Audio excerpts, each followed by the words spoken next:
Boa tarde a todos. Inicialmente, eu gostaria de agradecer à MB pelo convite e aqui muito feliz por estar com dois ex-alunos meus, né?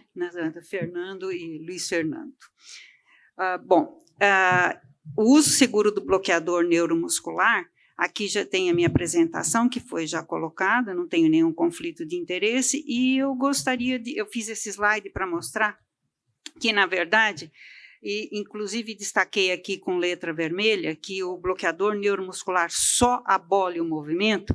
Por quê? Porque tanto numa anestesia geral, que para o anestesista, ou então para o intensivista ou clínico geral, quando ele vai colocar um paciente em ventilação mecânica, já foi colocado aqui, talvez por isso que eu tenha ficado entre os dois, né, para intubar ou para ventilação mecânica, quando o Falcão vai falar, nós vamos precisar de bloqueador neuromuscular. Para quê? Só para abolir o movimento, ou para facilitar o campo cirúrgico, isso na área da anestesiologia. Por que eu coloco isso? Porque o importante numa sedação e na anestesia geral é o controle da hipnose, abolir a consciência do paciente e abolir a dor, porque é isso que vai desencadear a resposta neuroendócrino-metabólica com estimulação simpática e toda a complicação que advém disso.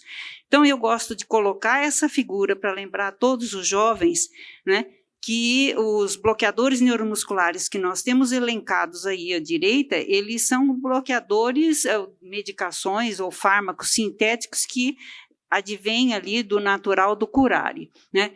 E eu coloquei isso em letras bem grandes para lembrarem. As presas, né, dos índios, eles ficavam absolutamente imóveis e absolutamente, totalmente conscientes. Por que eu sempre coloco isso e falo isso para os alunos? Porque o fato de um paciente nosso estar quietinho sob ventilação mecânica, né, e se estiver sob uso de bloqueador neuromuscular, nós precisamos tomar muito cuidado com o nível de hipnose, né, de bloqueio da consciência e bloqueio da dor, porque ele pode estar absolutamente consciente sem poder se mover. E alguém vai me dizer, mas não pode nem mexer um olho? Não, porque a musculatura periorbicular é uma das últimas musculaturas que se recuperam. Então, vejam que é muito importante que nós tenhamos essa consciência. Bloqueador só tira movimento. Então, um paciente que está convulsionando, é feito bloqueador, ele continua convulsionando, só que nós não vemos porque tirou o movimento. Bom, disso colocado, então, posto aqui particularmente para os jovens, vamos colocar aqui como é que nós vamos gerenciar de uma forma segura o manejo do bloqueador neuromuscular. Aqui tem mais uma engrenagem, né? Ali nós tínhamos a engrenagem da consciência, da dor e do movimento. Aqui a nossa engrenagem é analisar o paciente, que tipo de procedimento ele vai ser submetido, se vai ser só entubado para algum pequeno procedimento, ou vai ficar em ventilação mecânica ou cirurgia, e com isso analisar a farmacologia para nós escolhermos os bloqueadores. Então, aí estão os itens que nós vamos discutir. Em relação ao paciente, por que eu coloquei idade, as condições clínicas e a medicação em uso, que nós temos que avaliar? Porque isso vai interferir tanto no início de ação como na duração do bloqueio. E qual é o problema de eu saber disso? O problema é para eu ter uma intubação traqueal segura. O que quer dizer uma intubação traqueal segura? Imaginem os senhores se eu tenho um paciente com uma malformação cerebrovascular. Esse paciente não pode reagir de forma alguma, né, a uma intubação traqueal, a colocação da laringoscopia. E quando é que ele não reage? Quando eu tenho um bloqueio absolutamente completo. Nós vamos ver depois ali na monitorização. Então, eu preciso ver a situação, né? E também, se eu tiver a necessidade de intubar um paciente agora em sequência rápida, então eu preciso saber qual é o início de ação, né? Nós vamos ver lá adiante que é impossível fazer sequência rápida com pancurônio, porque o início de ação dele é muito prolongado. E eu vou querer deixar um recado aqui a todos, que é particularmente também um outro perigo, né? Assim como o avião diz que a hora que decola e a hora que desce, é na recuperação desse bloqueio neuromuscular, que é a paralisia residual no pós-operatório, que isso traz implicações com complicações sérias respiratórias e cardíacas. Bem, Então, vamos lá. O início de ação. Por que eu destaquei aí o adulto e a criança? Foi destacado porque tudo o que os senhores vão ler na literatura está relacionado a estudos feitos em adulto, né? E os outros adultos jovens e os outros pacientes é modificado. Então, se eu quero um início rápido, eu estou lidando com crianças, eu posso ficar um pouco mais tranquila, porque o início vai ser mais rápido do que aquele do adulto. Mas lembrar que no idoso, pelo tempo de circulação retardado, o início é mais prolongado, mais retardado do que no adulto.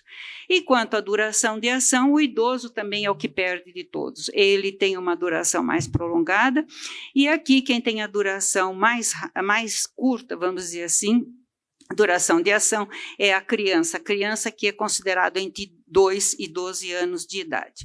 Bom, aqui, então, estão as doses para uma intubação traqueal eletiva, né, que não seja em sequência rápida, já vamos colocar. Então, nós estamos vendo aqui, como eu disse anteriormente, que não dá para intubar com pancurone em sequência rápida, porque o início de ação dele, né, com a dose de intubação, é 3 minutos e meio, ok? Então, o que eu intubo com sequência rápida? Ou succinilcolina ou rocurônio. O que eu quero destacar aqui, eu destaco nesse slide, é que as doses são absolutamente iguais para os bloqueadores adespolarizantes, que são esses da tabela acima. Quer dizer, eles promovem bloqueio neuromuscular sem promover aquela contração inicial que a succinilcolina promove. Então, é igualzinho, seja para o recém-nascido ou para o nonagenário, né? Mas a succinilcolina, as doses são diferentes. Isso tem um motivo, como já foi comentado antes, todos esses temas seriam motivos de um simpósio, né? E só lembrar, então, que a succinilcolina, quanto menor é a criança, maior é a dose que nós precisamos, e só fica com a dose realmente igual ao do adulto a partir dos 10 anos de idade. Eu estou aqui um pouco estressada porque eu não estou conseguindo ver o horário, viu? De vez em quando eu fujo aqui do microfone para isso. Bem, e aí os pacientes obesos, que é a grande epidemia atual, como é que eu devo utilizar? Que peso que eu devo considerar? A succinilcolina eu devo considerar o peso real. Nos adespolarizantes, que são esses de cima, para a gente guardar, né, os esteroides, os que terminam em ônio, eu devo usar o peso ideal. E aqueles, os que terminam em úrio, eu devo usar o peso magro, ou também chamado peso corrigido. E se eu usar todos eles com o peso real? Tudo bem, só que você vai pagar o preço lá adiante, vai ter a duração prolongada, tá certo? Com todas as consequências, ok? Bem, e no paciente que tem insuficiência renal e insuficiência hepática, porque tem um distúrbio muito grande dos líquidos de circulação extracelular. Esses aí os estudos mostram que a gente não precisa tratar com diferença, sem modificação nas doses, ok? Bem, então agora já falamos dos pacientes, vamos para a farmacologia dos bloqueadores. O tipo de bloqueador, a succinilcolina, que é o despolarizante, então despolariza a placa, ou seja, o paciente tem contração. Para quem nunca viu, né, parece que o paciente está tendo uma convulsão pela contração desordenada, e isso, evidentemente, sai potássio de dentro da célula. Então, a gente sempre tem aumento de potássio com a succinilcolina, sempre, até no paciente normal. Quanto que nós temos? De 1 até 1 mEq, né, de meio a 1,5 mEq. Por isso que não deve ser utilizado naquele paciente que já está com hiperpotassemia, né? Tem todos aqueles outros efeitos ali que são complicantes para o uso da succinilcolina, ali elencado, né? E o bloqueio prolongado é na situação de que o paciente tem uma pseudocolinesterase atípica, mas isso ele já vem comentando de outras anestesias anteriores. E o que é essa upregulation que foi colocado aí? Isso aí são os receptores que, vamos dizer, não estão amadurecidos, são receptores imaturos, que ocorrem toda vez que nós temos uma ruptura, seja ela anatômica ou fisiológica, da função neuromuscular. Quando é que a gente tem isso aqui? Nós temos nessa situação. Porque se podem esquecer tudo que eu falei, menos isso aqui, né? O médico generalista precisa saber, é muito importante esse slide. Porque em todas essas situações, se fizermos 1 miligrama por quilo de succinilcolina, esse paciente vai aumentar de 3 a 5 MECs, né, a potassemia dele plasmática. Então, é muito importante. E porque nessa situação o receptor fica muito sensível à succinilcolina e ele fica aberto muito tempo. Então, existe um aumento do potássio muito grande, potássio plasmático. Então, aqui eu coloco, quando tem essas situações de upregulation, aqui eu dei uma dividida desde lesões encefálicas até a miopatia, né, para ficar um pouquinho mais fácil. Então, lembrar que nessas situações eu sempre tenho aumento do potássio aos agonistas, tá certo? Então, são os despolarizantes que vão me aumentar esse potássio plasmático. Também tem um aumento da sensibilidade, no caso a succinilcolina, e não adianta dizer eu vou fazer um pouquinho de rocurônio antes ou um pouquinho de atracúrio antes para bloquear aquela contração muscular, porque esses receptores são sensíveis à succinilcolina, mas são extremamente resistentes aos adespolarizantes, e o paciente vai aumentar o potássio dele da mesma forma. Bem, então, de uma forma geral, resumindo tudo isso em relação ao tipo de bloqueio, né, considerando despolarizante e adespolarizante, lembrar que essas condições clínicas que levam ao upregulation, eu tenho uma sensibilidade aumentada e aumento de potássio plasmático com a succinilcolina e resistência com os ônios e os úreos que nós comentamos. Opa, não está indo, foi.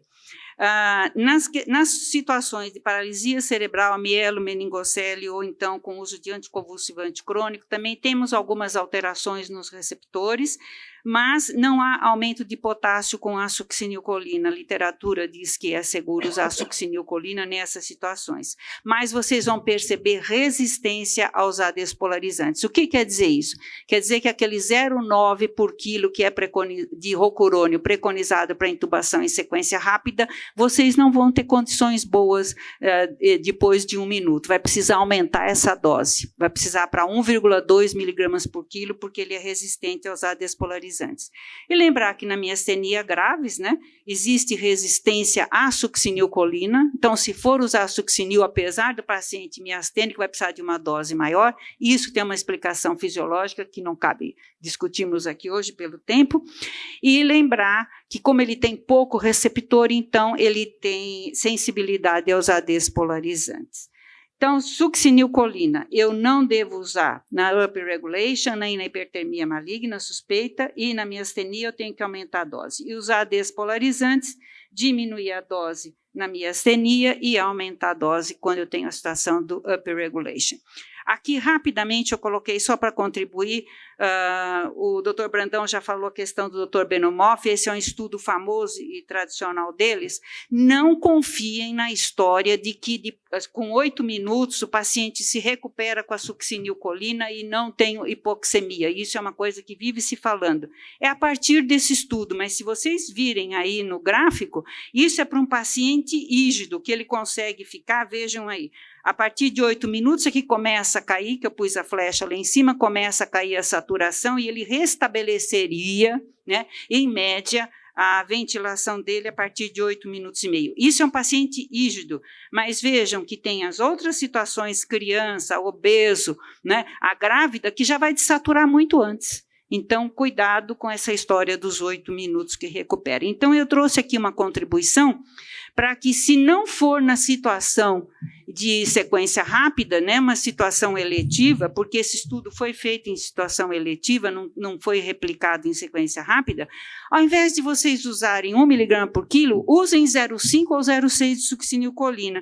que vejam que as condições de intubação são as mesmas de 1 miligrama por quilo, e olhem lá à direita que vocês vão ver que o paciente recupera a ventilação espontânea muito mais rapidamente, que não chega nem a cair até 90 de saturação da saturação periférica de oxigênio.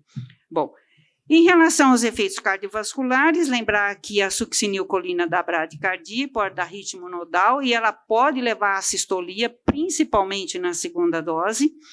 E a margem de segurança aí de junção neuromuscular é dado por essa relação entre o efeito indesejado e a dose de intubação. Então, vejam que os ônios têm efeito vagolítico, mas eu devo me importar com isso? Não, porque ali eu falei que para sedar eu preciso tirar a consciência e preciso tirar a dor. E a dor eu tiro com os opioides. Os opioides dão bradicardia. Então, a bradicardia do opioide compensa essa taquicardia do efeito vagolítico do pancurônio ou do rocurônio. E liberação de histamina, apesar de todo mundo dizer o cisatracúrio é extremamente seguro, não libera histamina, realmente, eu preciso de 8 vezes a dose para ele começar a liberar a histamina. Entretanto, vejam aqui, se vocês tiverem uma síndrome coronariana aguda após uso de bloqueador neuromuscular, e aqui está descrito para o rocurônio e para o cisatracúrio, lembrem-se que vocês podem estar diante de uma síndrome de Cones, que é essa síndrome coronariana aguda relacionada a uma reação alérgica, né? E temos aí não só com cisatracúrio, mas também com rocurônio já descrito na literatura. Bom, não está indo. Então, agora indo para o início de ação, como nós falamos antes, lembrar que o único que substitui a succinilcolina, para ser muito rápido, a intubação em sequência rápida é em 1 minuto, e são em todas essas situações aí de estômago cheio, aí elencadas, com o rocurônio, no caso de contraindicação de succinilcolina, que a gente já colocou lá atrás, ok? Bom, e o início de ação, quais são os fatores que interferem? Nós estamos vendo aí pela curva que a azul, né, que é o rocurônio, é bem parecido com a da succinilcolina, o início de ação, e aí nós colocamos aí do lado, é mais ou menos uma repetição daquilo ali. Por que eu coloquei agora essa tabela? Porque para mostrar para vocês que quando eu dobro a dose, eu também encurto o início de ação. Tá certo? Mas nós vamos ver que paga o preço lá, que é o aumento da duração de ação. Mas tem outros fatores que nós temos que tomar cuidado, além da dose dobrada, a idade, que já discutimos, o fluxo sanguíneo para o músculo, ou seja, se vocês forem entubar em sequência rápida um paciente que está hipotenso, mesmo com a succinilcolina vai demorar mais que 1 minuto, e com o rocurônio também, porque vai demorar mais para esses bloqueadores chegarem lá até na placa motora, ok? A distância injeção coração é muito interessante, não tentem fazer sequência rápida com uma veia no pé, porque vai demorar. Tá certo? Se o paciente tiver um acesso central, façam no acesso central, porque vai ser muito mais rápido ainda do que se fizer num acesso no membro superior. E, evidentemente, o quadro clínico, como eu já comentei, a situação hemodinâmica do paciente. Ai, que esse negócio aqui não está indo. E como eu brigando com o tempo e o slide não querendo passar. E vejam aí, então, como eu comentei com vocês, vejam na tabelinha aí do lado direito, que toda vez que eu dupliquei, né, a dose para ter um início mais rápido, eu paguei o preço aqui com todos os bloqueadores de praticamente duplicar a duração de ação. Quero chamar a atenção de todos vocês, aqui é super importante, igual ao potássio, essa duração de ação não é duração total, é a duração para que você possa reverter o bloqueio com a neostigmina. Tá certo? Porque a duração total demora muito mais. E aqui, então, uma ordem prática para vocês verem como o quadro clínico do paciente e aqueles receptores upper regulation que tem, por exemplo, no queimado, eles interferem tanto no início de ação. Veja, o início de ação de um queimado, você não vai usar para intubar em sequência rápida 0,9 miligramas por quilo de peso.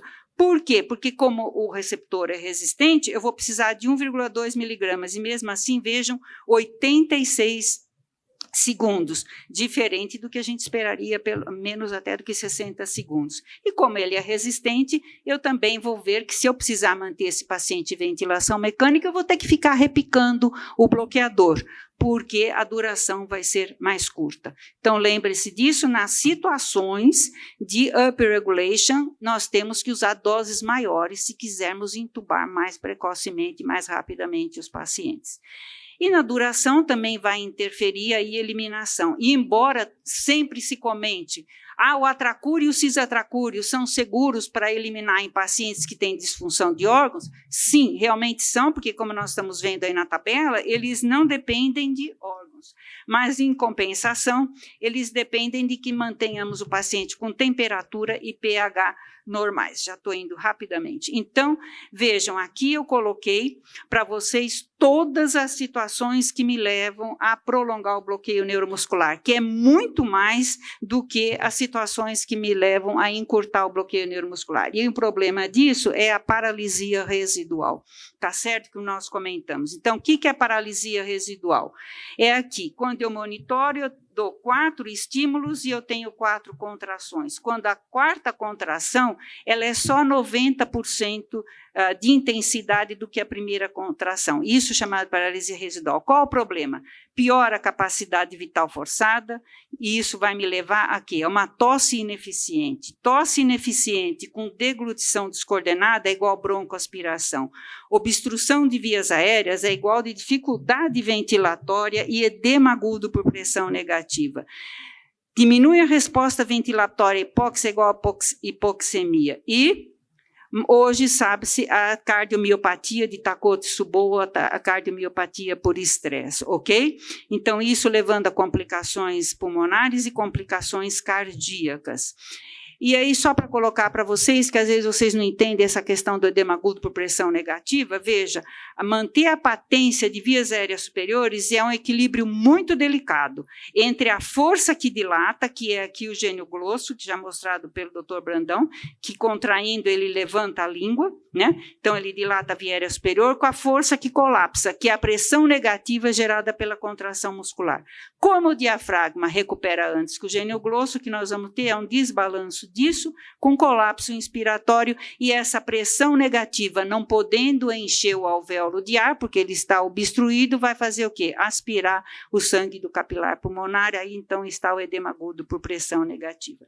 E, já finalizando, aqui a monitorização do bloqueio neuromuscular, que vocês vão ver os anestesistas utilizar dessas duas técnicas aqui, que é a mesma que eu disse para vocês. E TOF, o que quer dizer TOF? É um trenzinho de 4 estímulos, são 4 estímulos a cada 10 segundos, e a partir do momento que eu dou bloqueador, a contração muscular vai caindo. Então, eu tenho aqui uma sequência de bloqueio, e isso são os bloqueios que hoje se fala. Qual é a importância disso? Como eu disse a vocês, se eu precisar entubar um paciente em sequência rápida e que ele não possa ter nenhuma reação, eu tenho que ter a chamada contagem pós-tetânica 0, ali, bem profundo. Mas o importante é essa recuperação aqui do T4 sobre T1 está em 90%, ok?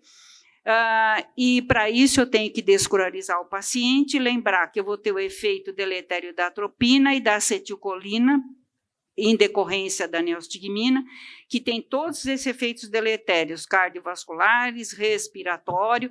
Então, se alguém vai fazer cirurgia, lembrem-se que não deixe o seu anestesista fazer neostigmina, porque isso aumenta o peristaltismo e tem casos de relato de rotura de suturas intestinais, e o paciente que tem alguma miopatia também não deve receber neostigmina, tá certo? Bom, e aí o Sugamadex, vocês vão me perguntar, que é o novo que também foi lançado, não tem risco? Ele tem risco de bradicardia e também de assistolia, e o risco dele de anafilaxia é 1 para 10 mil. Opa, não está indo aqui. Bom, e finalmente aqui, em relação ao procedimento, a duração de ação, se for menos que 10 minutos, usem só a succinilcolina. Lembrar que a anestesia inalatória intensifica o bloqueio, e essa necessidade que eu preciso, dependendo da situação, para entubar, como eu disse a vocês, um bloqueio completo para evitar reação. Na manutenção, lembrar que se eu estou usando inalatório, eu intensifico o bloqueio. E na recuperação, eu tenho que garantir sempre a recuperação da paralisia residual. O paciente não pode ficar com paralisia residual. Tá certo? Bom, mas eu tenho teste clínico para avaliar isso? Não tenho. Toda essa história de ficar com o olho aberto 5 segundos, apertar a mão e tal, não vale nada. E mesmo que eu use todos os testes, porque estudos já mostraram que a sensibilidade máxima é de 46%. Então, como é que eu tenho que fazer? Não tem jeito. É monitorização quantitativa. Então, pedir para o anestesiologista lá ajudar vocês nisso daí. Por quê? Porque a paralisia residual aumenta em 3 vezes o risco de admissão na unidade de terapia intensiva. Muito obrigada pela atenção e pelo tempo extra.